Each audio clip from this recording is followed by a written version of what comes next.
Hello everyone, welcome back. ఇప్పుడు నేను train స్టేషన్లో ఉన్నాను అనమాట. ప్రతి ట్రైన్ స్టేషన్లో ఇలాంటి డిస్ప్లేస్ చాలా ఉంటాయి మనకి. అంటే పెద్ద పెద్ద స్టేషన్స్లో అయితే కనుక కనీసం ఒక 7-8 ఉంటాయి అన్నమాట. ఇక్కడ ఏమిస్తాడంటే టైం ఎంత అయింది అనేది పైన ఉంటుంది. రిచ్మండ్ అనేది లాస్ట్ స్టాప్ అనమాట.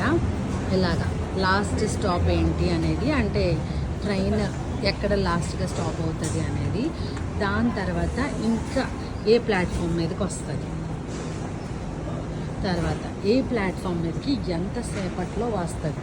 ఇది చూసారా, 5 minutesలో డిపార్ట్. ఇది చూసారా, ఇప్పుడు ట్రైన్ ప్లాట్ఫామ్ 1 మీద ఉందన్నమాట. కాబట్టి అక్కడ టైం ఇవ్వలేదు.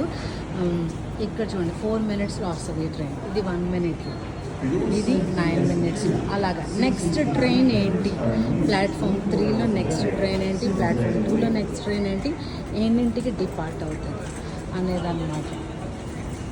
దాని తర్వాత మీరు ఇక్కడ చూస్తే, ఇక్కడ చూడండి లిమిటెడ్ స్టాప్స్ ఓన్లీ అని ఉంది. ఈ ట్రైన్ కొన్ని స్టాప్స్లోనే ఆగుతుంది. తర్వాత ఇక్కడ మీరు చూస్తే చూడండి, సిటీ సర్కిల్ దగ్గర ఆల్ స్టాప్స్ ఉంది. అంటే ప్రతి చోట, ప్రతి స్టేషన్ ఉన్న ప్రతి చోట, ట్రైన్ స్టేషన్ ఉన్న ప్రతి చోట ఈ ట్రైన్ ఆగుతుంది అన్నమాట దాన్ని. అలాగా కొన్నిసార్లు ఏం చేస్తారంటే ఒక 2 minutes లేట్ అయినా కానీ అన్ని చోట్ల ఆగేది ఎందుకు ఎక్కాలి అని చెప్పేసి ఏం చేస్తారంటే వాళ్ళు లిమిటెడ్ స్టాప్స్కి వెళ్తారు. ఇక్కడ చూసారా 4 cars అని ఉంది. అంటే 4 పెట్టెలు అన్నమాట. దాన్ని ఏమంటారు, బోగీలు. దీనికి 4 ఉంటాయి, ఈ ట్రైన్కి 8 ఉంటాయి, ఈ ట్రైన్కి 4 ఉంటాయి, ఈ ట్రైన్కి 8 బోగీలు ఉంటాయి.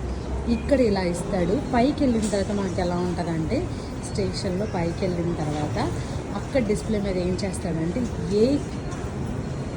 ఏ కార్లో, అంటే ఏ బోగిలో ఎక్కువ మంది జనాలు ఉన్నారు, ఏ బోగిలో తక్కువ మంది జనాలు ఉన్నారు, ఏ బోగి ఖాళీగా ఉంది అనేది కూడా మనకి ఇన్ఫర్మేషన్ ఉంటుంది అన్నమాట. కాబట్టి చాలా చాలా ఈజీగా మనము వెళ్ళిపోవచ్చు. మనం ఎవరిని కూడా అడిగే పని లేదు. జస్ట్ మనకు ఒక్కటే తెలియాలి ఏంటంటే మనం ఎక్కడికి వెళ్ళాలనుకుంటున్నాము, ఏ ప్రాంతం అనేది తెలిస్తే చాలు అన్నమాట. ఇదిగో చూసారు, ఇక్కడ చూసారు అన్ని గ్రీన్ ఇచ్చాడు. అంటే అన్నీ కూడా కొంతమందే ఉన్నారు కాబట్టి అన్నిట్లో ఎక్కొచ్చాడు. కొన్నిసార్లు ఏం చేస్తాడంటే, ఇది 8 cars ఉంది. ఇది కొన్నిసార్లు ఏం చేస్తాడంటే 2 రెడ్ చేసేస్తాడు, లేకపోతే 4 రెడ్ చేసేస్తాడు. అంటే దాని అర్థం అందులోకి ఎక్కకూడదు, చాలామంది జనాలు ఉన్నారు. Anyway, thank you so much for watching.